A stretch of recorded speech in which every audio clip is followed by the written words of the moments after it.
Hace 2 semanas estuvimos considerando uno de los momentos más sublimes dentro del relato de la vida de nuestro Señor Jesucristo en el Evangelio de Marcos. ¿Qué estuvimos considerando hace 2 semanas? Recuerda, la semana pasada tuvimos una pausa. ¿Qué estuvimos considerando hace 2 semanas? ¿Cómo? El bautismo del Rey, el bautismo de Jesucristo. Ese momento donde Cristo se identificó con nosotros como nuestro representante. Él cumplió, como dice también la palabra, Él cumplió con toda la justicia de Dios. Y al mismo tiempo, nuestro Señor Jesucristo fue coronado en ese momento del bautismo, fue coronado como el Rey verdadero. El Rey que también es siervo y que vino a dar su vida en rescate por muchos. Usted no debe olvidar eso. Jesucristo es el Rey verdadero, pero también es el Rey siervo que vino a dar su vida en rescate por muchos. Es de ahí donde sale el título de nuestra serie, esta serie larga que estamos viendo, Rey y Siervo. Rey y Siervo. Ahora, aquel momento en el Jordán, como han dicho algunos comentaristas bíblicos, y yo quiero que no se pierda en este momento porque es muy importante. Algunos comentaristas bíblicos han dicho que ese momento en el Jordán fue un momento de gloria, un momento sublime de coronación entre las grandes multitudes que rodeaban a Juan el Bautista. Todos estaban expectantes. La voz del cielo se oyó: este es mi Hijo amado en el cual tengo complacencia. El Espíritu Santo descendió sobre él en un momento de unción real, como el profeta, sacerdote y rey verdadero. Pero ahora cambiamos de escena. La escena cambia, porque nuestro Señor Jesucristo, cumpliendo perfectamente su llamado de rey y de siervo,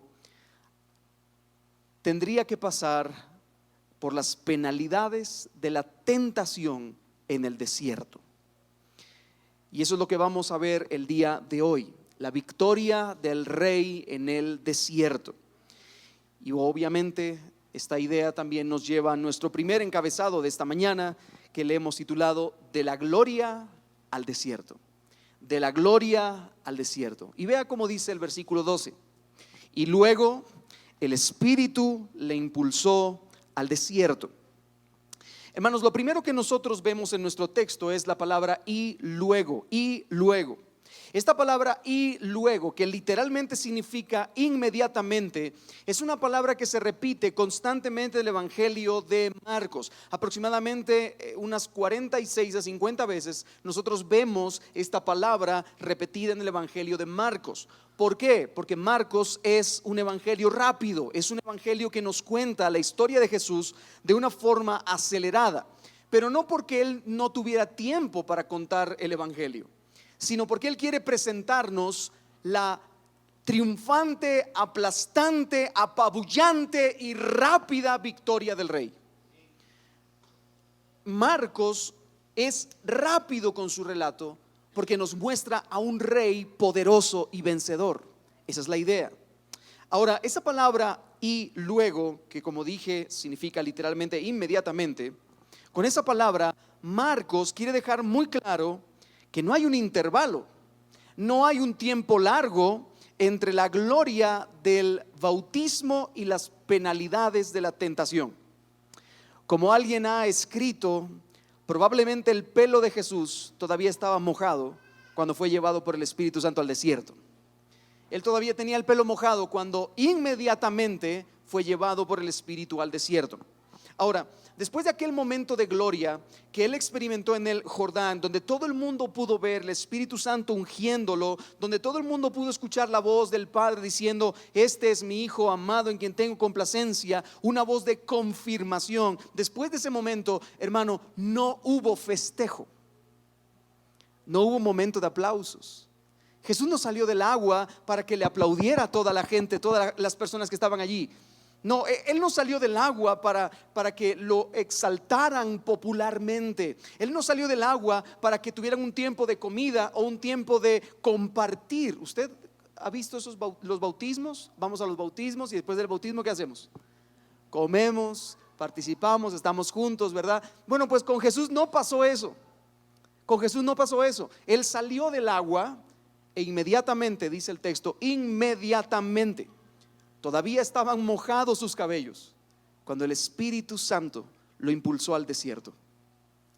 Y de verdad estoy tratando de enfatizar algunas ideas y yo le pido que por favor no se pierda, porque es sumamente importante que veamos cada uno de estos aspectos. Ahora, cuando dice el Espíritu Santo lo impulsó al desierto, obviamente eso nos muestra algo sumamente importante. Nos muestra que el Espíritu de Dios estaba en control de Cristo. El Espíritu Santo estaba en control de Cristo, llevándola a cumplir perfectamente cada elemento del plan del Padre. El Espíritu Santo lo llevó a la tentación. El Espíritu Santo lo llevó al desierto para ser tentado. El Espíritu Santo estaba en control de Cristo, llevando a Cristo a cumplir perfectamente cada elemento del plan del Padre. Ahora bien, vuelvo otra vez. Jesús no fue llevado a cualquier lugar, hermano. Y fue llevado por el Espíritu Santo a McDonald's para disfrutar de una Coca-Cola bien fría. Fue llevado por el Espíritu Santo a Panajachel a comerse un pescadito frito en la orilla del lago. No dice, y fue llevado por el Espíritu al desierto. Al desierto. Hermanos, el desierto es un lugar, o era un lugar inhóspito, completamente apartado, al que Marcos describe como un lugar lleno de fieras. El verso 13 nos lo dice. Y habían fieras, y fieras le rodeaban. Era un lugar inhóspito, era un lugar terrible, no era un lugar acogedor, no era un lugar agradable, no era el mejor lugar en el que tú hubieras deseado estar. No, era un desierto. La palabra incluso desierto en el contexto bíblico no se utiliza solamente para hablar de un lugar desértico físicamente hablando, sino que en algunas ocasiones la Biblia nos utiliza esta palabra para mostrar lugar de soledad, lugar de quebranto, lugar de apartarse, un lugar inhóspito. De hecho, hermanos, la zona desértica donde Jesús fue en el Jordán era un lugar de aproximadamente 50 kilómetros de largo por 25 kilómetros de ancho. 50 por 25 kilómetros. O sea, era un desierto grande, donde no había refugio, donde no había agua, donde no había comida. Y como dicen algunos historiadores, ese lugar era guarida de hienas, de chacales, de panteras y aún incluso de leones. Y la Biblia dice literalmente, y Jesús estaba rodeado de fieras. Así que era un lugar abandonado y peligroso. Y Jesús no fue allí un día y después se regresó a su casa. El texto dice literalmente que Jesús estuvo allí 40 días. 40 días en el desierto. Y yo quiero que considere con cuidado que Jesús no estuvo 40 días en un oasis refrescándose a la sombra de una palmera llena de cocos, disfrutando de una Coca-Cola bien fría, leyendo plácidamente las páginas del Pentateuco. Yo quiero que usted considere por un momento que realmente Jesús estaba en un lugar árido, inhóspito, terrible, abandonado y peligroso. Jesús estaba en un lugar complicado, en un momento muy complicado. Hermano, si usted ha estado en un desierto alguna vez, yo de hecho nací en un desierto. El lugar donde yo nací es en España es catalogado como un desierto.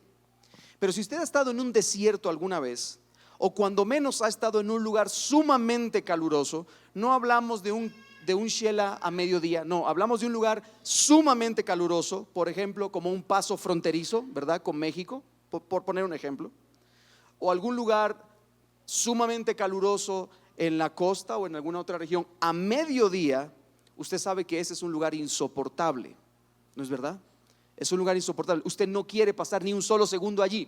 Si usted tiene 10 quetzales en su billetera, usted lo primero que va a hacer es acudir a la primera tienda que encuentre para buscar un refresco frío, ¿no es cierto? Bueno, pues ahora usted imagínese estar en ese mismo lugar, no solamente durante mediodía, sino por la noche. El desierto en la región del Jordán, cuando llegaba la noche, se ponía sumamente frío. Así que teníamos altas temperaturas durante el día, bajas temperaturas durante la noche. Usted no quería estar en ese lugar a plena luz del sol, pero usted tampoco quería estar en ese lugar durante la noche. Y de verdad, yo vuelvo a repetir porque a veces se nos olvida. A veces leemos las historias bíblicas y damos por sentado muchas cosas, ¿no es cierto? Jesús pasó por el desierto. Jesús pasó, lo hemos leído tantas veces. Jesús pasó por el desierto. Lo leemos tan rápido que no logramos entrar en la historia que el autor tenía en mente cuando escribió el relato. Pero luego, hermanos, aunque Marcos no lo dice de forma explícita, cuando Marcos nos dice que Jesús estuvo 40 días en el desierto, Marcos no lo dice. Usted, el texto que estábamos leyendo solo dice que estuvo 40 días en el desierto. Pero sabemos, por el paralelismo bíblico que encontramos en los evangelios sinópticos, sabemos que Jesús estuvo en ayuno y en oración 40 días. Lo sabemos. Marcos no lo menciona, pero tanto Mateo como Lucas, de forma explícita, nos dicen que efectivamente él estuvo en ayuno y en oración. Vuelvo a repetir, un lugar inhóspito, terrible, peligroso, abandonado, solitario, rodeado de fieras que en cualquier momento podrían atacarlo o incluso comérselo. Pero además, pasando calor de día, frío de noche. Pero además, durante 40 días sin comer. Hermano, hay personas entre nosotros el día de hoy que no pueden pasar ni 40 minutos sin comer. ¿Es verdad o no es verdad? Él pasó 40 días en ayuno y en oración. Ahora, usted imagínese por un momento en la escena. Un lugar abandonado, peligroso, inhóspito, rodeado de fieras y en ayuno por 40 días. Y yo le pregunto, ¿habrá algo peor que eso? Bueno, sí lo hay. Hay una cosa que es peor que todo lo que acabo de escribir. El versículo 13 nos dice que estuvo 40 días en el desierto y era tentado por el mismo Satanás en persona. No solamente estaba en un lugar inhóspito, peligroso, abandonado, rodeado de fieras y sin comer por 40 días, sino que además era tentado por el mismo Satanás, el príncipe del mal en persona, hermano. En los relatos de Mateo y de Lucas, cuando se describe la tentación, menciona la palabra diablo, pero esa palabra tiene una connotación en el idioma original de el adversario, el enemigo, y parece como que no hay una personificación como tal. Sin embargo, en nuestro texto utiliza literalmente la palabra Satanás, que también significa adversario, pero que es una palabra que se aplica en forma personal al enemigo. Así que Jesús estuvo en aquel lugar frente al mismísimo príncipe del mal en persona, la serpiente antigua, el engañador, el adversario. Estaba allí juntamente con Jesús en el desierto, tratando de seducir a Jesús, tratando de que él pecara, tentándolo para que él pecara. Ahora, quiero hacer un paréntesis nada más porque es importante. A veces nosotros decimos, es que Satanás me está tentando. Mire, hermano, con todo respeto, no se haga el importante. Muy probablemente uno de los secuaces del maligno está operando en ese momento y está trayendo la tentación. Pero Satanás no es omnipresente, así que no puede estar con usted y conmigo y con el otro hermano que está cerca de usted, no puede estar al mismo tiempo. Pero él tiene una cuadrilla de secuaces malignos que están operando en ese mundo de tinieblas para también tentar a todos los seres humanos. Sin embargo, a Jesús el mismísimo Satanás en persona estaba en aquel lugar tentándole. Y bueno, podríamos preguntar, ¿cómo es posible que Jesús fuese tentado por el maligno? No se supone que nosotros somos tentados, y voy a citar una cita bíblica, no se supone que nosotros somos tentados cuando de nuestra propia concupiscencia somos empujados a pecar. Eso dice la Biblia. Nosotros somos tentados cuando de nuestra propia concupiscencia somos llevados a pecar o empujados a pecar. Pero no se supone que Jesús no tuvo pecado. Bueno, sí, no había en él ningún tipo de deseo desordenado, no había en él ningún tipo de concupiscencia, no había en él ningún tipo de mal pensamiento, ni de malos deseos. Entonces, ¿cómo es que Jesús fue tentado por el maligno? Bueno, hermanos, nunca se nos debe olvidar, y esto es importante, y por eso lo deja muy claro, tanto Mateo, Marcos y Lucas, lo deja muy claro en sus evangelios. Nunca se nos debe olvidar que Jesús era completamente Dios, pero él vino a esta tierra como completamente hombre.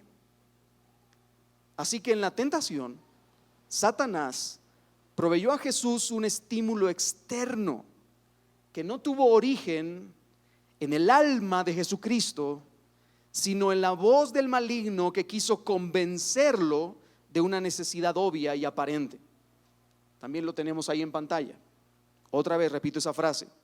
Satanás proveyó a Jesús de un estímulo externo que no tuvo origen en el alma de Jesucristo, sino en la voz del maligno que quiso convencerlo de una necesidad obvia y aparente. ¿Y cuál era esa necesidad obvia y aparente, hermanos? Él tenía necesidad de comer, tenía hambre, había pasado 40 días, y así empieza la tentación. Usted nota la tentación y dice: oye, tú que eres el Hijo de Dios, tienes hambre, ¿no es cierto? ¿Por qué no tomas de esas piedras que están allí y las conviertes en pan y te las comes? ¿Acaso no es eso posible para ti? Tú eres el Hijo de Dios. Obviamente hubiera sido posible para Jesús hacer eso. El autor de todas las cosas, aquel por quien todas las cosas existen y subsisten, dice el apóstol Pablo en Colosenses, hubiera podido convertir las piedras en pan, por supuesto. Pero esa era una tentación del maligno. El maligno estaba usando un deseo correcto, un deseo bueno para llevar a Jesús a pecar. Y hago un paréntesis en esto para decirle algo que es muy importante, hermano. No necesariamente las tentaciones van a ser cosas malas en nuestra vida. No necesariamente las tentaciones van a ser cosas pecaminosas por sí mismas. Quizá las tentaciones que vayan a venir a nuestra vida también van a tener que ver con deseos buenos. Hermano, nosotros tenemos un deseo normal y natural en cuanto a la sexualidad. Un deseo que debe ser consumado en el lecho matrimonial. Es un deseo normal. No, yo no tengo deseos sexuales. Mire, si usted me dice eso, usted no es una persona normal. No, usted tiene que tener esos deseos, es la normalidad. Pero el enemigo puede utilizar esos deseos normales que usted tiene para incitarlo a pecar. Así que la tentación puede venir de deseos buenos, correctos, naturales del corazón. Pero continúo. Hermano, la tentación fue real. La tentación de Cristo fue real. Jesucristo tuvo necesidades reales. Y el tentador aprovechó un deseo correcto de la humanidad de Cristo para incitarlo a pecar. Y de veras, sería muy interesante considerar toda esta tentación en profundidad. Pero yo no quiero salirme del texto de Marcos, porque Mateo explica muy bien las tres tentaciones. Lucas nos explica muy bien, con lujo de detalle, las tres tentaciones. Pero Marcos, que es el evangelio que estamos estudiando, no nos da esos detalles. Así que si Juan Marcos no nos cuenta todos los detalles de la tentación, yo no quiero entrar en los detalles de la tentación porque estamos viendo el evangelio de Marcos. Y lo que Marcos sí nos dice es que Jesucristo estuvo 40 días en el desierto y era tentado por Satanás. Eso nos dice, nada más. Ahora, lo que yo sí quiero resaltar porque es necesario es que dentro de los propósitos divinos era muy importante que nuestro Señor fuera tentado por el mismo Satanás. Después del bautismo, Jesús no fue a Jerusalén. Después del bautismo, Jesús no fue a predicar a Galilea, como lo veremos la próxima semana. Después del bautismo, nuestro Señor Jesucristo no fue a plantarse en el templo para ordenar las cosas. No, el Espíritu Santo lo envió al desierto. Él no empezó a predicar. El Espíritu Santo lo envió ¿a qué? A ser tentado por el diablo. Jesús debía enfrentar al diablo en combate cara a cara. De hecho, fue el mismo Espíritu, vuelvo a repetir, el mismo Espíritu el que impulsó a Jesús al desierto. La pregunta que deberíamos hacernos es: ¿por qué? ¿Por qué el Espíritu Santo no lo llevó a predicar el sermón del monte de una vez? ¿O por qué el Espíritu Santo no lo llevó a Nazaret, a ese lugar en la sinagoga, para exponerse delante del público y para decir: ese día ha llegado, el Mesías ha venido? ¿Por qué? ¿Por qué no fue primero eso? ¿Por qué primero tuvo que enfrentarse cara a cara con el maligno? ¿Por qué primero tuvo que enfrentarse contra el tentador? ¿Por qué tuvo que ser tentado? Bueno, eso nos lleva a nuestro segundo encabezado, que le titulamos el propósito de la tentación.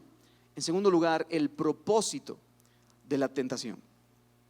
Hermanos, yo quiero que usted preste atención a este concepto y no se pierda, porque es muy importante. Dios permitió que su Hijo fuera tentado con el único propósito de que por medio de su victoria Jesús pudiera demostrar su absoluto poder y autoridad sobre las artimañas del diablo. Jesús fue llevado al desierto para ser tentado y enfrentarse contra Satanás cara a cara, para demostrar su incomparable poder y autoridad sobre las artimañas del enemigo. Y esto, hermano, nos lleva, o nos debe llevar inmediatamente, ¿sabe a dónde? Al huerto del Edén, al principio de toda la historia. Hermanos, al principio, la Biblia en el libro de Génesis nos muestra a un hombre que fue creado perfecto y sin pecado, un hombre que fue creado completamente santo y fue puesto delante de la presencia de Dios, pero además fue puesto delante de la creación como el representante absoluto de la raza humana. Ese primer hombre es Adán. Usted sabe de la historia, ¿no es cierto? Y Adán fue puesto por Dios en el huerto del Edén, un lugar hermoso y paradisíaco, que hasta el día de hoy, hermanos, no hay un lugar más bello, más pacífico, más perfecto que aquel lugar. No lo hay. No, es que mire, no lo hay. No hay un lugar más bello, más pacífico y más perfecto que aquel lugar. Y por si fuera poco, Dios no dejó a Adán solo. Dios le proveyó ¿de qué? De una ayuda idónea. Además, Adán disfrutaba de los manjares deleitosos del huerto, porque Dios le dijo: de todos los árboles del huerto podrás comer, menos de uno, del que está en medio, pero de todos los demás, mira, mangos, sandías, papayas, granadas, nances, duraznos, todo lo que tú quieras está a tu disposición, los manjares más deleitosos. Y además disfrutaba de la compañía amigable de los animales, a los que Adán les puso nombre. Qué bien, este es como una especie de gato, pero grande y con melena. Y juega, es muy juguetón. Le vamos a llamar León, ¿verdad? Había una amistad incluso hasta con los animales. Pero finalmente, lo más importante, ellos disfrutaban de una relación íntima en comunión perfecta con Dios. Dice que Dios, el día que ellos pecaron, descendió al huerto para, como lo hacía con anterioridad, poder charlar con Adán, tener esa comunión con Adán. Ellos disfrutaban de una comunión perfecta. Hermanos, ese era el lugar perfecto. Ellos estaban plenos, completos, estaban aparentemente, entre comillas, aparentemente satisfechos. Satisfechos. Mire, yo estoy seguro que si usted hubiera estado en ese lugar, usted no quisiera salir de ese lugar. Jamás. Pero hermanos, ese Adán, en óptimas condiciones, cuando fue tentado por el maligno cara a cara, sucumbió ante la tentación. En el paraíso, rodeado de deleites y de manjares, acompañado de su ayuda idónea y en plena unión o unidad o compañerismo con Dios, cuando fue tentado por el maligno cara a cara, sucumbió a la tentación. Y por causa de Adán, ¿qué pasó? Toda la humanidad quedó esclava del pecado y esclava de Satanás. Y toda la humanidad estamos sujetos a la muerte. Yo lo he explicado anteriormente, lo vuelvo a decir otra vez. Estamos sujetos a la triple muerte. Una muerte espiritual, apartados de Dios, porque somos pecadores y por tanto la ira de Dios está sobre nosotros. Una muerte física, ya que todos morimos, y finalmente una muerte eterna si nosotros morimos, estas dos anteriores. Triple muerte. Mire lo que dice el apóstol Pablo a todo esto. Romanos 5:12. Por tanto, como el pecado entró en el mundo por un hombre, y ese hombre es Adán, y por el pecado la muerte, así la muerte pasó a todos los hombres por cuanto todos pecaron. Ahora, ¿nota usted esto? Sí, yo espero haberlo dejado con los matices suficientemente claros, pero yo quiero que usted ahora mire el contraste que Marcos nos presenta. Jesús no estaba en el Edén, Jesús estaba en el desierto, un lugar donde no hay alimento, donde no hay sombra, donde no hay resguardo, un lugar inhóspito donde los animales no eran sus amigos. De hecho, Marcos deja muy claro que él no estaba en ningún paraíso, pues estaba rodeado de fieras. Y esta frase, hermanos, no fue puesta por accidente. Marcos a propósito está haciendo el contraste. Lo que Marcos está tratando de decir es: Jesús no estaba en el Edén, Jesús estaba en un lugar duro, difícil. Jesús estaba físicamente débil, hambriento, emocionalmente agotado, totalmente aislado, y él estaba solo. No contaba con su ayuda idónea. Jesús estaba en aquel lugar solo. Hermanos, el relato nos muestra un lugar diametralmente opuesto al paraíso. Adán fue tentado en el paraíso y sucumbió a la tentación.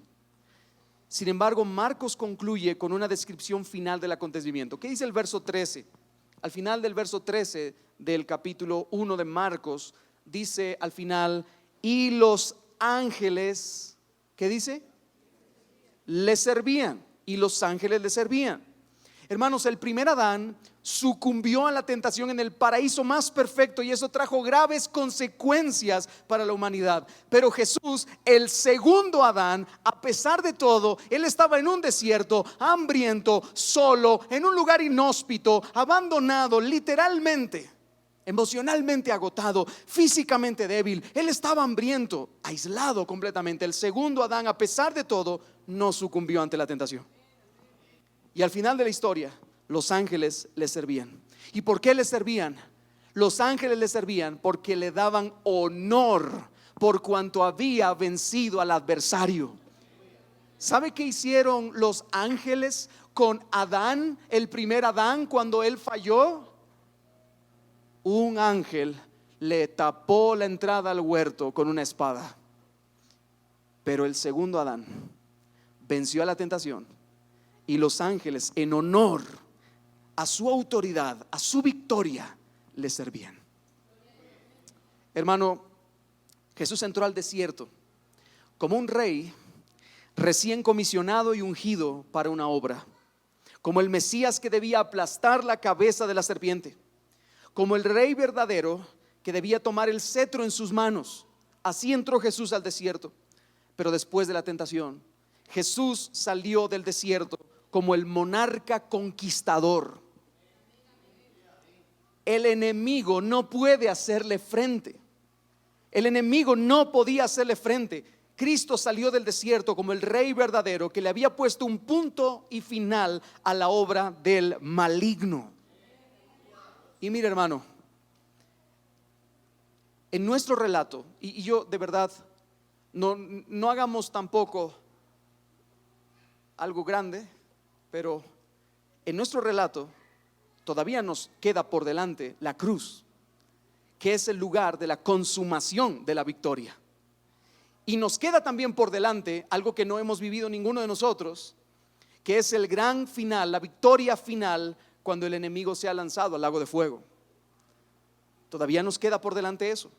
Pero hermanos, no podemos olvidar que en aquel desierto del Jordán, aquel lugar inhóspito, en aquel lugar terrible, en aquel lugar Jesucristo, como nuestro nuevo representante, se coronó como el vencedor, soportando la tentación sin pecar.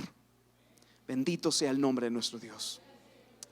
Jesús cumplió perfectamente la ley que el primer Adán transgredió. Él cumplió la ley que el primer Adán no pudo cumplir. Cristo se proclamó como el aplastaserpientes. Vendrá alguien del linaje de la mujer que aplastará la cabeza de la serpiente. Y de pronto vino el enemigo y lo tienta en el desierto, y él sale triunfante a la tentación. Hermanos, él es el aplastaserpientes. Como dice Juan en su primera carta, Cristo vino para deshacer las obras de Satanás. O como dice el apóstol Pablo en Corintios, Cristo vino para quitarle el cetro al ilegítimo Dios de este siglo, porque Él es el verdadero dueño del cetro de justicia. Así que, hermanos, ese es el propósito de la tentación de nuestro Señor Jesucristo: enfrentarse contra el principal adversario y coronarse como el vencedor. Porque Cristo tenía que vencer. Cristo no podía empezar su ministerio expulsando demonios, quitándole el poder al maligno, sin primero haberse enfrentado al maligno. Pero Él venció y se coronó como el vencedor, para que ahora, hermanos, habiendo vencido al maligno, pudiera ocupar nuestro lugar como un santo y digno representante delante del Padre. Él es el postrer Adán que no sucumbió ante la tentación, para que todo aquel que esté unido a Él por la fe pueda ser libre de la esclavitud al pecado, pueda ser libre de la esclavitud de Satanás, pueda ser trasladado del reino de las tinieblas al reino de la luz admirable. Para todo aquel que pueda estar unido a Él, ahora ya no sea sometido a esa esclavitud del pecado. Hermano, qué gran victoria la que Cristo tuvo allí. Esa victoria no es solamente una victoria de y para Cristo, es una victoria también para su iglesia.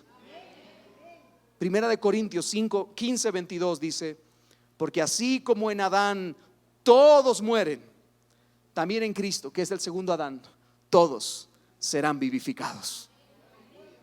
Ahora bien, hermanos, este relato me lleva a considerar algo que es sumamente importante, y eso me lleva a nuestro tercer encabezado de hoy, en el cual yo voy a ser más breve, pero quiero que usted preste atención, se concentre, porque es importante.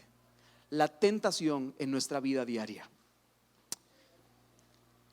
Querido hermano, si Jesucristo, siendo Dios hecho hombre, siendo Dios encarnado, fue tentado por el adversario, si Jesucristo, siendo el Dios de la gloria, y de verdad hay gente que se burla incluso de la tentación, porque dice: aparece Satanás y empieza a tentar a Jesús. Oye, Satanás, tú no sabes a quién estás tentando, pero si es el mismo que te creó a ti. Pero hermanos, si Jesús en su humanidad, siendo Dios encarnado, fue tentado por el adversario, ¿acaso nosotros estamos libres de la tentación del enemigo?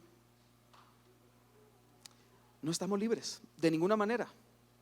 No estamos libres. La tentación va a venir a nuestras vidas todos los días. Mientras tú tengas vida, mientras tú sigas viviendo, habrá tentación en ti, porque existe un tentador. Tu mayor enemigo, obviamente, el número uno, es tu concupiscencia, tu ser pecaminoso, tu deseo desordenado y descontrolado por causa del ser caído que aún está dentro de ti. Ese es tu mayor enemigo. Pero tu mayor enemigo fuera de ti mismo es Satanás, obviamente a través de sus demonios, a través de sus secuaces. Mire lo que dice el apóstol Pedro, primera de Pedro 5:8. Sed sobrios y velad, porque vuestro adversario el diablo, como león rugiente, anda alrededor buscando a quien devorar. Hermanos, como un león rugiente, el maligno espera al acecho, a que te descuides de alguna forma. Él está esperando al acecho para despedazarte.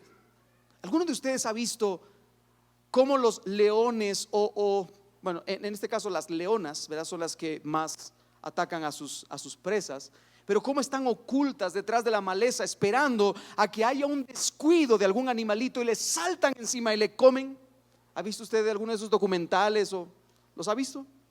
Bueno, pues esa es la idea que nos transmite Pedro. El adversario, como león rugiente, está allí en la maleza, esperando a que te descuides, esperando a que abras un poquito más tu cuello para que se tire a tu cuello y te meta una mordida. Obviamente estoy hablando en un sentido espiritual. No vaya a venir mañana y es que el diablo me mordió en el cuello, mira, aquí tengo la marca. Los jóvenes a veces dicen eso, ¿verdad? Si ese chupón que tienes ahí en el cuello, ¿qué es? El diablo me... No. Pero hermanos, el diablo, como león rugiente, está viendo a quien despedaza. Ahora, yo quiero que usted preste atención a esto. Todo aquel que es hijo de Dios, todo aquel que es verdaderamente un cristiano, que es hijo de Dios, el mismo Señor Jesucristo dijo que permanece seguro en la mano de su Padre. Todo aquel que es hijo de Dios, al final de la historia, será santificado por completo. Todo aquel que verdaderamente es hijo de Dios, siempre Dios lo santificará, dice Tesalonicenses, y el mismo Dios de paz os santifique por completo. Al final de la historia, Dios nos va a perfeccionar y llevarnos delante de su presencia. Pero a pesar de eso, tu caminar en esta vida, en esta tierra, en tu peregrinaje, puede ser una desgracia si por causa de la tentación caes en pecado, porque eso va a deteriorar tu comunión con Dios. Tú puedes ser un cristiano de una comunión del 30, del 60 o del 100 por uno. Tú puedes ser un cristiano de una comunión firme y sólida con el Señor, o ser un cristiano que constantemente está batallando con diferentes pecados porque te dejas caer en la tentación. Sin embargo, y esto es bueno para nosotros, esta historia de la tentación de Cristo me permite a mí sacar algunas aplicaciones sobre la realidad de nuestra propia tentación el día de hoy. Y obviamente, hermano, Jesús es completamente diferente a nosotros. Y nosotros seguramente vamos a batallar de maneras incomparables. Pero hermano, podemos, en base al ejemplo de Jesús, sacar algunas aplicaciones para nosotros y para mantenernos firmes frente a la tentación. Y yo quiero motivarte con estas aplicaciones y que te las lleves en tu corazón el día de hoy. En primer lugar, es posible para un cristiano salir triunfante de la tentación del diablo. Y mire, hermano, tentación no es lo mismo que pecado. Tentación no es lo mismo que pecar. Tú puedes ser tentado y no caer en pecado.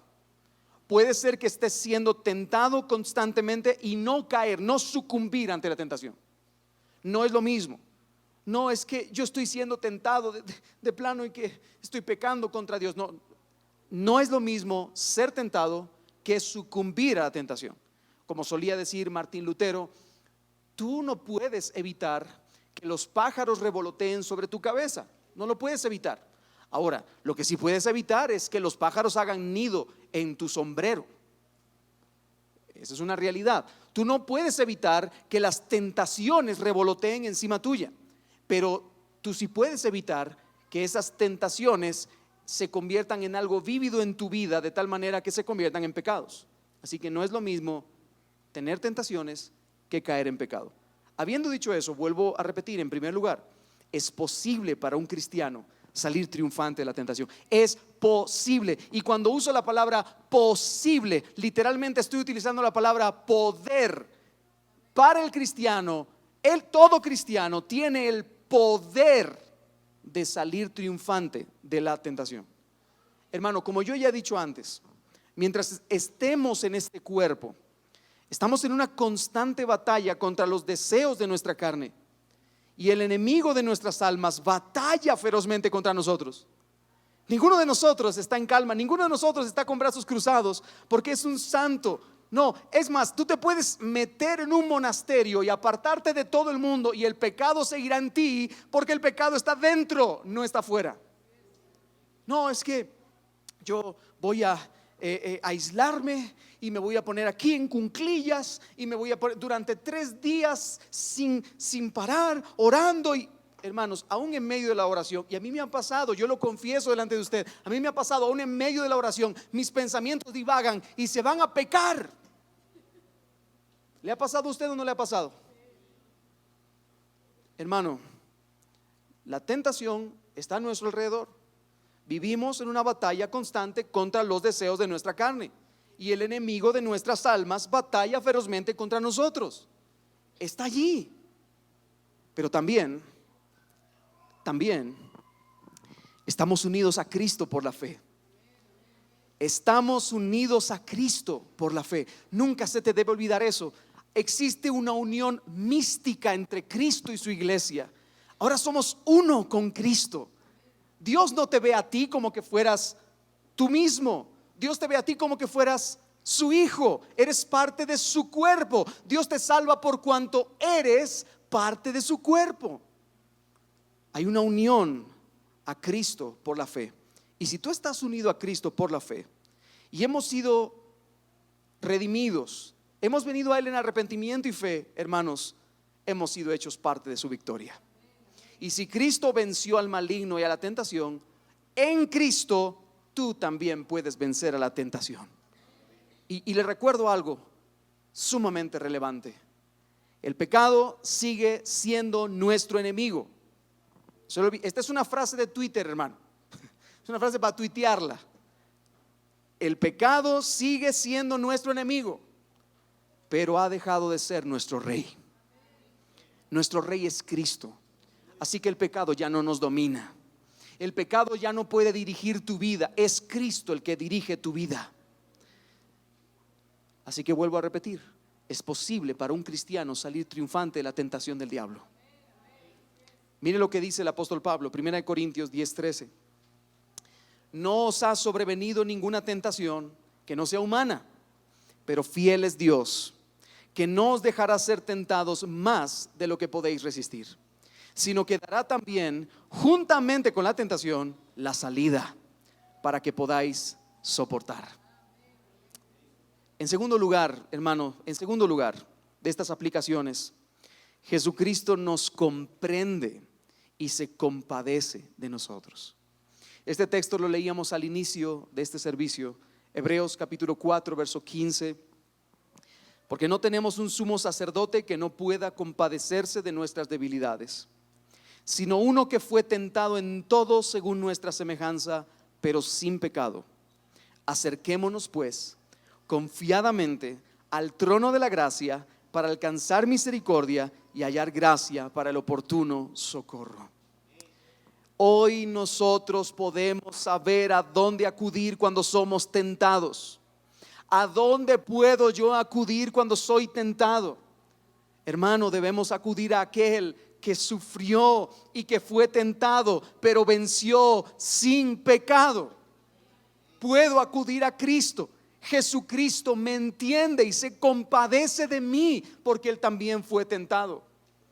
Cuando estemos atravesando por un momento de tentación, debemos refugiarnos en la infinita gracia de Jesucristo para que podamos resistir al diablo, para que podamos estar firmes y así agradar a Dios. Hermanos, por medio de Cristo, ahora podemos también acercarnos, como dice el versículo, podemos acercarnos al trono de la gracia. Por medio de Cristo, ahora podemos acercarnos a ese lugar donde alcanzamos misericordia, donde encontramos la gracia para el oportuno socorro. Hermanos, hermano, esto debe ser algo glorioso para nosotros. Hay socorro oportuno en Cristo. Estás siendo tentado, acude a Jesús. Mira, cuando uno es tentado, lo último que uno hace generalmente es acudir a Cristo. Uno va a despejar su mente a otros lugares o quiere dar la vuelta, caminar, correr. Yo qué sé, no sé cómo usted escapa de la tentación. Como el avestruz, haciendo un agujero en la tierra y metiendo la cabeza. No, la palabra del Señor nos manda: ve a Cristo, acude a Cristo. Cristo, Él es tu socorro oportuno. Cristo, ve a Cristo.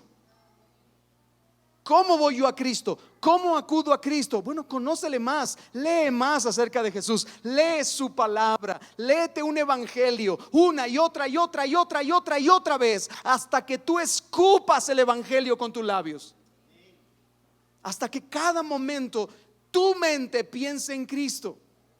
Llénate de Cristo, que Cristo sea suficiente. Empápate de Cristo, ama a Cristo, deleítate en Cristo. Hermano, que nosotros estemos estudiando el Evangelio de Marcos no es simplemente porque queremos sacar aplicaciones muy bonitas o relatos históricos que van a servirnos para nuestro caminar cristiano. No, es para que amemos a Jesús, para que nuestros ojos queden completamente alumbrados con el brillo de su gloria y tú digas: yo quiero a Cristo. Esa es la idea. Para eso estudiamos el Evangelio de Marcos. Hermano, busca a Cristo. Hay socorro oportuno en Cristo en medio de la tentación. Busca a Cristo, búscale. En tercer lugar, debemos aprender del ejemplo de Cristo. Debemos aprender del ejemplo de Cristo. La palabra del Señor en el Evangelio, en la primera carta de Pedro, nos dice que Jesucristo nos dio ejemplo en todo.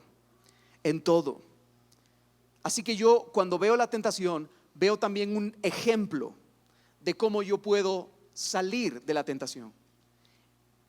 En primer lugar, ¿qué ejemplo aprendo yo de la tentación?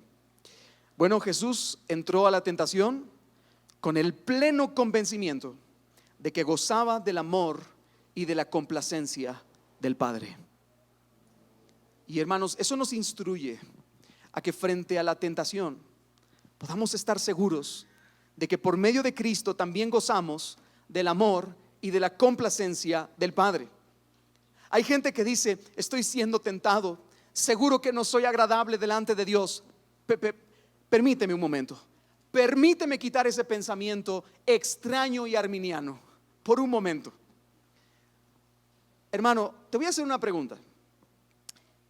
El último día de tu vida, el día en que tú mueras y tengas que presentarte delante de la presencia del Señor, te pregunto: ¿vas a haber pecado ese día?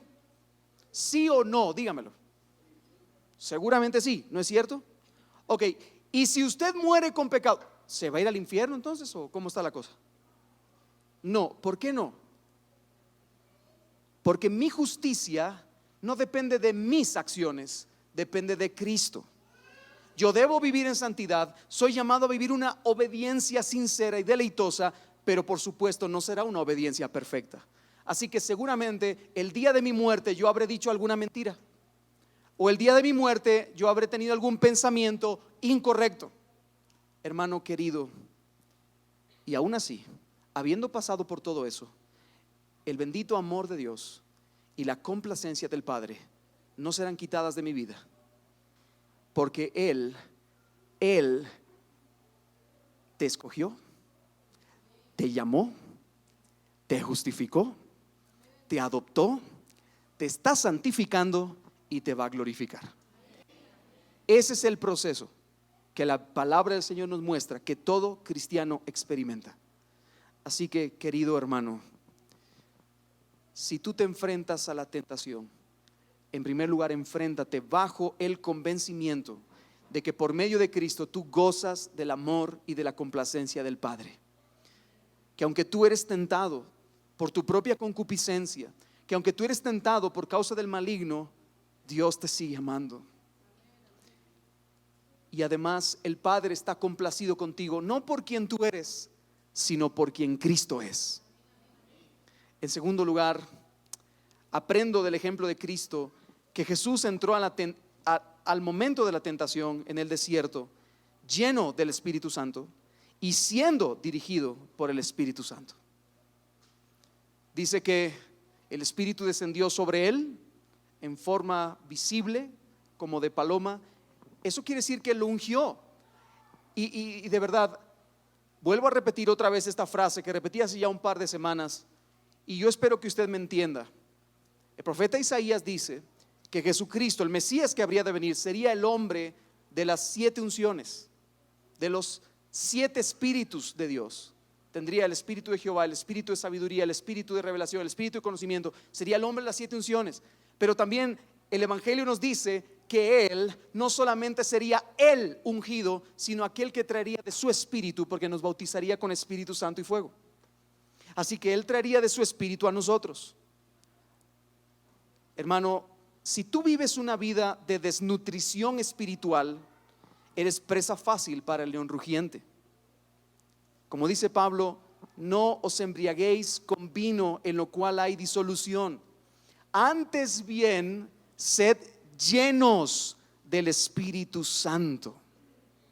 Y yo debo aclarar este punto porque tiene mucha controversia, ¿no es cierto? Sed llenos del Espíritu Santo. Hermanos, el Espíritu Santo mora en nosotros desde el primer momento en que venimos a Cristo. El Espíritu Santo mora en nuestro interior desde el primer momento en que venimos a Cristo. Pero ser llenos del Espíritu Santo, como dice la Biblia, literalmente es ser controlados por el Espíritu que ya mora en nosotros. Otra vez, ser llenos del Espíritu Santo es ser controlados por el Espíritu que ya mora en nosotros. La evidencia bíblica en el Nuevo Testamento vemos que cada vez que alguien era lleno del Espíritu Santo, ellos hablaban la palabra, ellos proclamaban el evangelio, ellos cantaban de las glorias del Señor, ellos exaltaban y glorificaban a aquel que los había llamado de las tinieblas a la luz admirable. Hermanos, así que nosotros debemos pedirle a Dios cada día que sea su Espíritu el que nos guíe y que nos dirija, que produzca en nosotros un carácter piadoso. Ser llenos del Espíritu Santo es vivir cada día con un carácter piadoso: amor, gozo, paz, paciencia, benignidad, bondad, fe, mansedumbre y dominio propio. Hermanos, ser llenos del Espíritu Santo es vivir cada día con un testimonio fiel y un deseo de glorificar y alabar a Dios por medio de su verdad. Eso es ser lleno del Espíritu Santo. Y si yo estoy así, si mi corazón palpita y efervece por Cristo, si mi corazón está completamente lleno de amores por mi Señor y mi Salvador, eso es estar lleno del Espíritu. Si mi corazón verdaderamente efervece por Cristo, yo voy a estar robusto, firme, y cuando venga la tentación, entonces yo voy a soportar. Yo voy a soportar. Pero hay gente que viene y dice: mira, pastor, pero es que viene la tentación y yo caigo y pido perdón y de verdad me arrepiento. Lo digo en serio, yo me arrepiento y sigo mi vida caminando y otra vez vengo y caigo otra vez en la misma tentación. Y la pregunta es: bueno, ¿y todos los afectos de tu alma están siendo conquistados por Cristo a través de ser llenos del Espíritu? Bueno, no lo sé. Pues pídeselo al Señor: Señor, por favor, lléname de tu Espíritu, Lléname de tu Espíritu, de tal manera que mis afectos estén comprometidos con Cristo. Lléname de tu Espíritu, de tal manera que mi carácter sea piadoso. Señor, lléname de tu Espíritu, de tal manera que mis palabras sean un reflejo santo de tu gloria. Señor, lléname de tu Espíritu, de tal manera que mi vida sea un testimonio viviente de quién tú eres y de lo que tú haces. En tercer lugar, aprendemos del ejemplo de Jesucristo, que Jesús enfrentó al maligno después de haber pasado 40 días en oración y ayuno.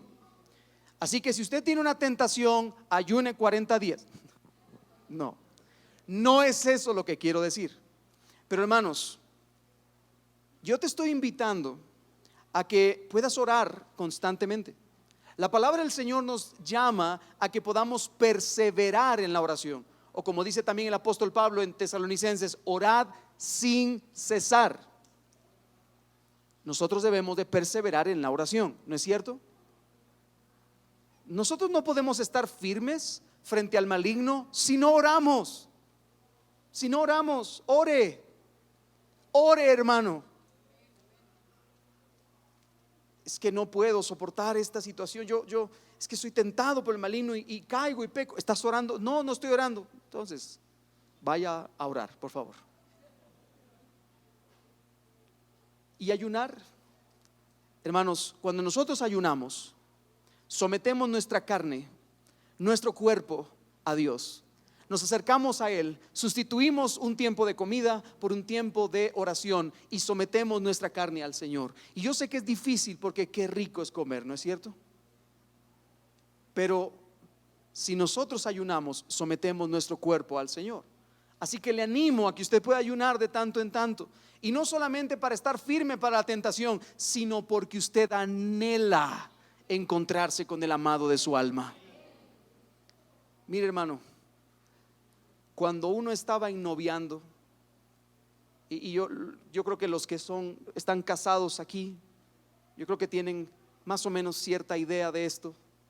Cuando uno estaba ennoviando, a veces uno prefería no comer con tal de pasar 5 minutos con la amada. ¿Verdad o no? Uno prefería quitarse, por lo menos los que estudiábamos en esa época, a veces quitarse de un plato de comida, porque la comida implicaba dinero, ¿verdad? Entonces yo me quitaba un plato de comida y le recargaba el teléfono para poder hablar por la noche con la novia, ¿no es cierto? Hermano, ayunar es eso, es quitarse un tiempo de comida para dedicarlo a pasar con el amado de tu alma. En cuarto lugar, aprendemos del ejemplo de Cristo. Y aunque esto no aparece explícitamente en Marcos, yo no quiero pasarlo por alto. Jesús se enfrentó al maligno por medio de la palabra. Cada vez que Jesús se enfrentó al diablo, ¿cuáles fueron sus palabras? Escrito está. Hermanos, Él era Dios. Él podía decirle simplemente alguna palabra que Él hubiera dicho, pero Él citó las Escrituras. Hermanos, debemos conocer la palabra de Dios, tanto en nuestra vida personal y devocional como en nuestra vida comunitaria. Llénate de la palabra.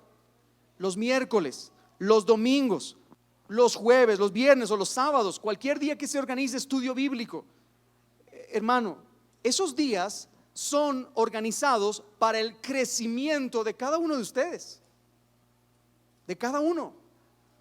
¿Por qué? Porque anhelamos de todo corazón que nuestra vida sea llena con el conocimiento de la palabra de Dios. Sea como sea, llénate de la palabra. Amén. Solo me queda, hermanos, terminar este mensaje diciendo: bendito sea nuestro Señor y Salvador Jesucristo. Es lo último que podemos decir. Hermanos, Jesucristo, y termino con esto, estando en un lugar inhóspito, desértico, duro, rodeado de fieras, con hambre y solo, pudo resistir al tentador. Venció sobre el tentador. y se coronó como el Rey verdadero, el Mesías triunfante, el hombre sin pecado que quita el pecado del mundo. Alabado sea nuestro Señor Jesucristo. Hermanos, quiera el Señor a través de su gracia que podamos también nosotros, siguiendo el ejemplo de Cristo y unidos a Él por la fe, quiera el Señor por su gracia que podamos también resistir la tentación y vivir de manera santa y sin mancha delante de nuestro Dios. Porque Cristo busca a una esposa sin mancha, sin defecto, sin arruga. Seamos esa iglesia.